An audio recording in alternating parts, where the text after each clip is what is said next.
दोस्तों, हरियाणा चुनाव का ऐलान तो कर दिया, लेकिन देखिए, भारतीय जनता पार्टी का सहयोग करना एक पार्टी पर इस कदर भारी पड़ा है कि अब उसकी पार्टी खत्म होने की कगार पर है। ये वो पार्टी है जिसने हरियाणा के अंदर करिश्मा कर दिया था। अपने जन्म यानी कि जैसे ही पार्टी का गठन हुआ, उसके फौरन बाद ही हरियाणा के अंदर तूफान ला दिया था। लेकिन बीजेपी के साथ जाने की वजह से वो पार्टी खत्म होने की कगार पर आ गई है। जी हाँ, मैं बात कर रहा हूं दुष्यंत चौटाला की पार्टी जेजेपी की, जिसने पिछले विधानसभा चुनाव में एक दो नहीं 10 विधायक अपने चुनवाए थे, मतलब 10 विधायक चुनकर पहुंचे थे। लेकिन हालत ये हो गई है, अब प्रत्याशी छोड़िए, जो उसके चुने हुए विधायक थे वही छोड़ छोड़ कर भाग रहे हैं।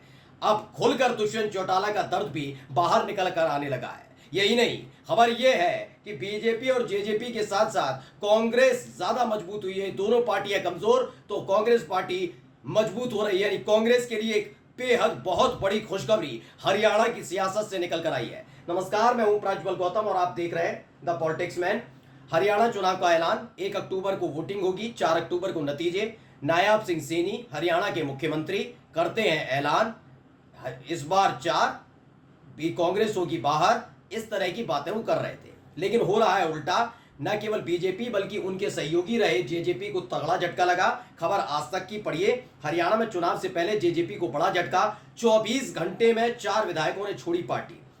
पहले आकलन बता देता हूं इनका क्या है। 10 विधायक चुनकर आए थे। जब नायब सिंह सैनी के नाम का चयन हो रहा था, उस वक्त 2 विधायकों ने बगावती तेवर दिखाए, तो दो विधायकों की अयोग्यता का लेटर भेज दिया गया है। यानी पहले से ही इनकी सदस्यता कम होकर 8 रह गई थी। अब 4 नए विधायकों ने झंडा बुलंद कर दिया है। खबर पहले मैं पढ़कर बता रहा हूं क्या है। हरियाणा में चुनाव के ऐलान के साथ ही जननायक जनता पार्टी में भगदड़ मची हुई है। जेजेपी से पिछले 24 घंटे में 4 विधायकों ने पार्टी से इस्तीफा दे दिया। इसमें ईश्वर सिंह, देवेंद्र बबली, अनूप धानक और रामकरण कलाकराम शामिल है। खबर यह निकल कर आ रही है कि इन पर आरोप लगाया गया कि ये बीजेपी के साथ थे, लेकिन हो गया है उल्टा। दरअसल ये कांग्रेस के सहयोगी बनकर उभरकर सामने के आने लगे। मैंने कहा है हमेशा कि दरअसल हर कोई चाहता है आगे बढ़ना, पीछे हटना नहीं चाहता।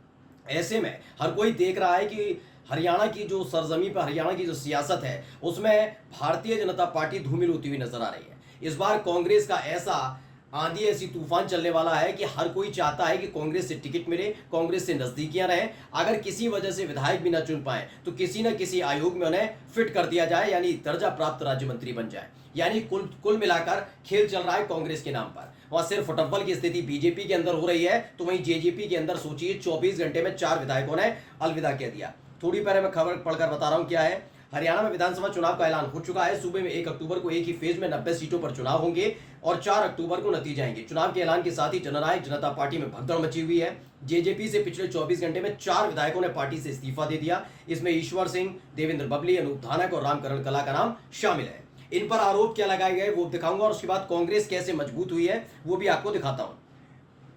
इसमें बताया है कि हरियाणा के टोहना से जेजेपी विधायक और पूर्व मंत्री देवेंद्र बबली ने आज पार्टी के तमाम पदों से इस्तीफा दे दिया। उन्होंने पार्टी अध्यक्ष अजय चौटाला को एक पत्र के जरिए अपना इस्तीफा सौंप दिया। इससे पहले पार्टी के एक और विधायक और पूर्व मंत्री अनूप धानक और रामकरण काला ने भी पार्टी छोड़ दी है। यानी एक एक करके जेजेपी के विकेट गिर रहे हैं। आपको याद होगा कि लोकसभा चुनाव जब हुआ, उसके परिणाम आए, उसके बाद दुष्यंत चौटाला ने एक बात कही थी। उन्होंने कहा कि उनको जो खासा नुकसान हुआ वो बीजेपी के साथ जाने की वजह से हुआ। आगे से वो बीजेपी से किसी भी तरह का गठबंधन नहीं करेंगे। ये ऐलान दुष्यंत चौटाला को करना पड़ा था। वजह ये थी कि जहां 10 सीटें उन्होंने 2019 के विधानसभा चुनाव में जीती थी, अब आप देखिए 2024 के लोकसभा चुनाव में एक सीट भी लोकसभा की नहीं जीत पाया। उस लिहाज से कम एक सीट दुष्यंत चौटाला की पार्टी को जीतनी चाहिए थी। लेकिन जो दुष्यंत चौटाला का दुख इसलिए टूट पड़ा, क्यों उन्होंने पीड़ा व्यक्त की, क्योंकि लोकसभा चुनाव के दौरान न केवल बीजेपी के तमाम प्रत्याशी बल्कि खुद जेजेपी के दुष्यंत चौटाला के साथ दुर्व्यवहार कर रहे थे। वहां के लोग उन्हें खदेड़ रहे थे, गांव में घुसने नहीं दे रहे थे, काफिला को अंदर नहीं आने दे रहे थे, तमाम चीजें।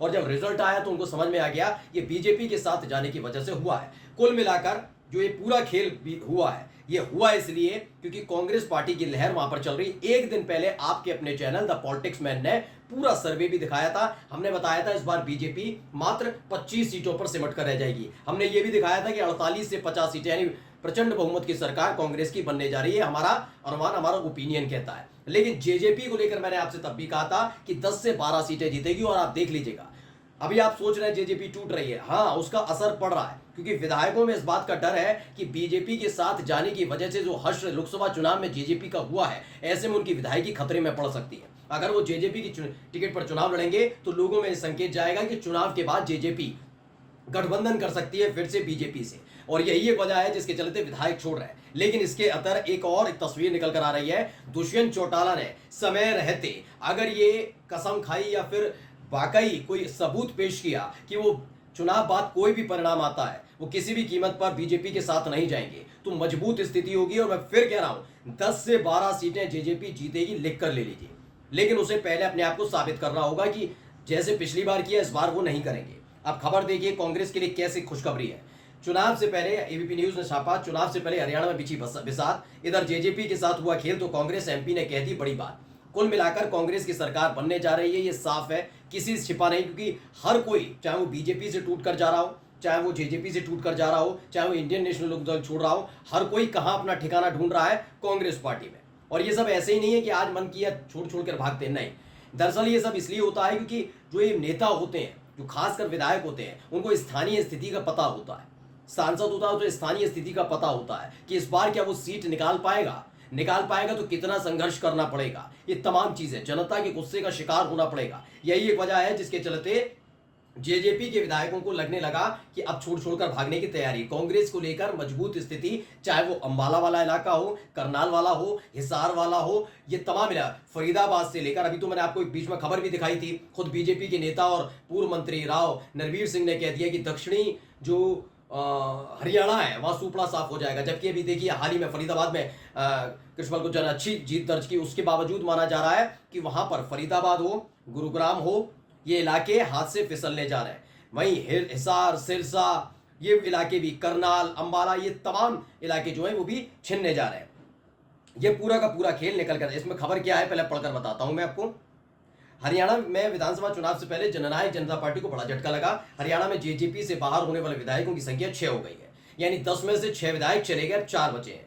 2 दिन में जहां 4 विधायकों ने पार्टी से इस्तीफा दे दिया, तो वहीं पार्टी ने 2 विधायकों को दल बदल विरोधी कानून के तहत बतौर एमएलए डिस्क्वालीफाई करने के लिए विधानसभा अध्यक्ष को पहले ही लिखा हुआ है। ये 2 विधायक हैं नरवाना से राम निवास सूरजखेड़ा और बरवाला से जोगी राम सिंहा। जननायक जनता पार्टी की याचिका अभी भी विधानसभा अध्यक्ष के पास है। वो क्यों पास नहीं कर रही है हर कोई जानता है, क्योंकि इन्हीं विधायकों के सहयोग से अभी भी नायब सिंह सैनी बहुमत में बने हुए हैं। जी हाँ, और अगर इनकी विधानसभा सदस्यता जाती है तो सैनी की सरकार अल्पमत में आ जाएगी। इसीलिए विधानसभा अध्यक्ष, सोचिए चुनाव का ऐलान हो चुका है, अब तक कार्रवाई नहीं कर रहे। सोचिए कब वो हटे थे, नायब सिंह सैनी कब बने और मनोहर लाल खट्टर। यानी जनता देख रही है कैसे दुरुपयोग संवैधानिक पदों का इस देश के अंदर खासकर बीजेपी शासित राज्यों में हो रहा है। जेजेपी के कुल 10 विधायक हैं, जिनमें से 6 बागी तेवर अपना चुके हैं। अब कांग्रेस ने क्या कहा पहले मैं बता रहा हूं। इसमें रणदीप सिंह सुरजेवाला पहुंचे और उन्होंने बीजेपी जमकर निशाना, उन्होंने कहा यह चुनाव कांग्रेस और जनता के बीच के गठबंधन का चुनाव है, बीजेपी को बदलने का चुनाव है। अक्टूबर से पहले हफ्ते में बीजेपी की विदाई तय है। हरियाणा ने 10 साल में बहुत कुछ सहा है। भाजपा के हाथ 700 किसानों के खून से सने हुए हैं। ये सरकार पर्ची और खर्ची वाली सरकार है। यानी कुल मिलाकर बीजेपी की सरकार तो जा ही रही है, वो अपने तमाम सहयोगी दलों का भी बेड़ा गर्क करा चुकी है। नमस्कार।